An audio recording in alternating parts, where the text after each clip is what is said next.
Hi everyone, today we are going to be looking at the new Helio beta features in Bambu Studio, and to do that let's go ahead and activate Helio by going to this third-party icon right here. When I hover over it, I can see what to expect when I enable Helio, so I'm just going to go ahead and click that, and this takes me to the activation page where I can see how Helio fits into my workflow. To activate, I'm just going to click enable Helio additive, agree to the terms and conditions, and just like that, Helio is now active in my Bambu Studio. Next, let's go ahead and run our first optimization by clicking run your first optimization, and now you'll observe that there is a guide on the bottom left corner that tells you exactly how to do that. So let's follow this together and add an object to our build plate. I'm just going to go in with a simple benchy, slice that, and now that I've sliced it, the Helio icon is now active. So to run my first optimization, I need to click that, and this takes me into the optimization and simulation interface. So if you're a returning user, you'll notice that we've now renamed our products from simulation and optimization to assess and enhance, and this is to just better reflect how users have been interacting with our product over the past couple of months. We've also added these account information parts so you can see what subscription you're on as well as your remaining quota. Every new PAT activation gets 3 free optimizations or enhancements to just give Helio a try. The other new feature we have on this page is the print priorities. So this just lets you define what is most important to you during the optimization process.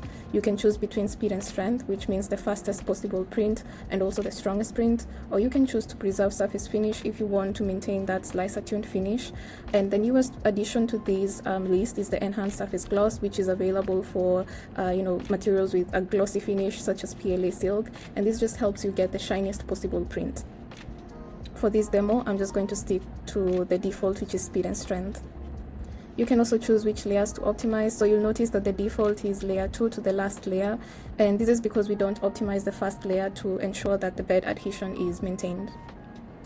You also have the option to use either the Helio defaults or the slicer defaults for the volumetric flow rate and the velocity. If you choose slicer defaults, you can go ahead and edit this out and add what you know to work best for your material and printer. Again, for this demo, I'm just going to go ahead and use the Helio defaults. So let's go ahead and run our first enhance together. And for that, I'm just going to click the enhance button. And on the bottom left corner, now you can see that the file has been successfully uploaded and that our optimization is now running. What optimization does is it runs an analysis of the thermal conditions in your print, taking into account, the material, the printer, and the geometry heuristics, and then returns a G-code with print speeds modified to ensure the best possible print.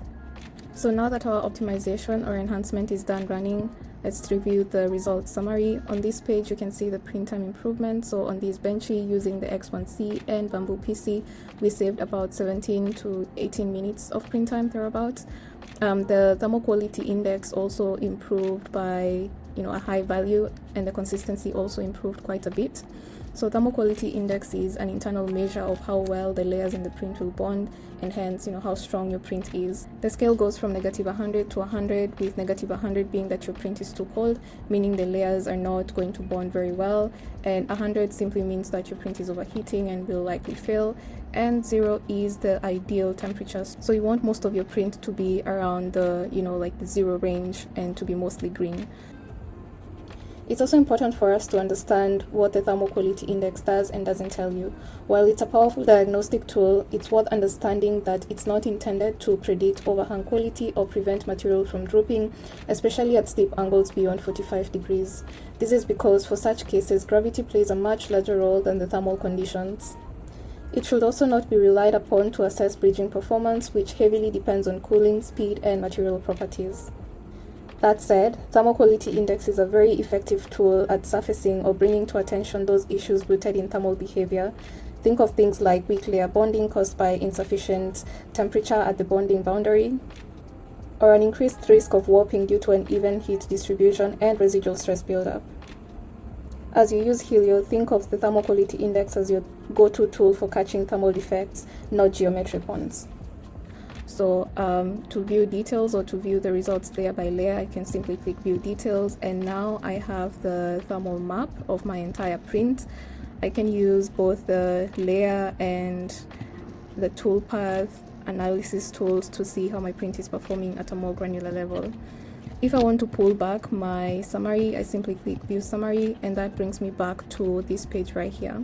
You can save the 3MF file by clicking the save icon right here, or you can proceed straight to the printer. So if I click this takes me to the device page, and now I don't have a printer connected to my laptop here, but if I did, then I would simply click send and begin my print. And that's how you run Enhance in a few simple steps. Next, let's go ahead and look at Assess, and for that I'm going to add another build plate. Again, I'm going to go in with a benchy and slice that. Click the Helio button again, and now we'll switch to Assess. Assess runs a simulation of your print, again taking into account the printer, geometry, and material specific characteristics, and then we'll return an expected print outcome. So let's see what that looks like in practice. So again, I'm on the Bambu X1C and I'm using PC. For my chamber temperature, I'm going to use 5 to see what kind of result we get, and now I will click Assess to begin the process. As part of this update, we also moved from using CPU to GPU, which means that the process is now up to 5 times faster. And that just means you don't need to spend a lot of time or several minutes waiting for your job to finish. You can iterate as fast as possible. Okay, now our assess is done running, or our simulation is done running, and what we get here is a predicted print outcome. So remember, we had set the chamber temperature to 5, which is pretty low for PC. So what this tells us is our print may succeed, but with potential issues. We go a step further to explain why that might be. And for our print right here, the material is cooling too rapidly before the next layer is printed, and this can lead to weak layer bonding, warping, or cracking. Again, we go a step further by providing some fix suggestions. So if you're a beginner, how do you fix this overcooling issue? If you are a more experienced user, either advanced or expert user, you also have some fix suggestions right here. Again, we have some resources. Clicking these links will take you to our wiki for more in-depth look into how we can fix this print. You can proceed straight to the Enhance page to automatically fix your print, but before we click that button, the other important thing here is we also provide you with an expected time saving if you use the Enhance tool directly. So if I click Enhance Speed and Quality, then that takes me back to the Enhance page where I can click the button at the bottom right here and automatically fix my print. For now, I'm just going to close this page, and as you can see, our print is indeed too cold. It's more or less on the blue side, except the first couple of layers, which is to be expected because these are very close to the build plate. Again, if I want to view my summary, I can simply click View Summary and Analyze again. If I go to my first build plate, I still have my results, and I can view my summary like so. And what this does is it allows you to compare results of the same object, same material, same printer as well, across different print conditions. So go ahead and try and experiment with this feature. Now let's talk about material support. Helio supports various materials from Bambu Lab and Polymaker, as well as 3D Fuel, like the PLA Basic, PLA Matte. And the full list can be found on our wiki here, so you can see we support 16 Bambu materials, 21 Polymaker one, and 1 3D Fuel one, with more coming soon. But let's suppose you want to experiment with an unsupported material, so let's see how to do that. Suppose I'm using a generic PLA. Let's go ahead and slice that. Now when I click the Helio button, I will be notified that I am using generic PLA, which is not officially supported by Helio, but I can go ahead and choose an officially supported PLA to use as a reference material for either my Assess or Enhance. So you can see there's quite a variety of PLAs to choose from. So let's just go with Polytera PLA for this example. Click Proceed anyway. And now I can run either Assess or Enhance on my material. Results won't be as accurate as when using a supported material, but they do provide you with a basis of expected thermal performance to further tune your print or understand the expected outcome. On materials, the other thing we now support is multicolor prints. So let's say I'm using, again, let's go back to a supported material, Bambu PLA Basic in the color green, but I also want to print my benchy in a different color, say Bambu PLA yellow. Let's go ahead and assign that to the second color, slice that, and go into the Helio icon. Now I can optimize my print with, you know, 2 different colors. And this applies to when you're using the same filament, but only simply different colors. True multi-material support will be available from March. Next, let's talk about our new pricing. So along with all the feature updates, we've also moved to a new pricing model.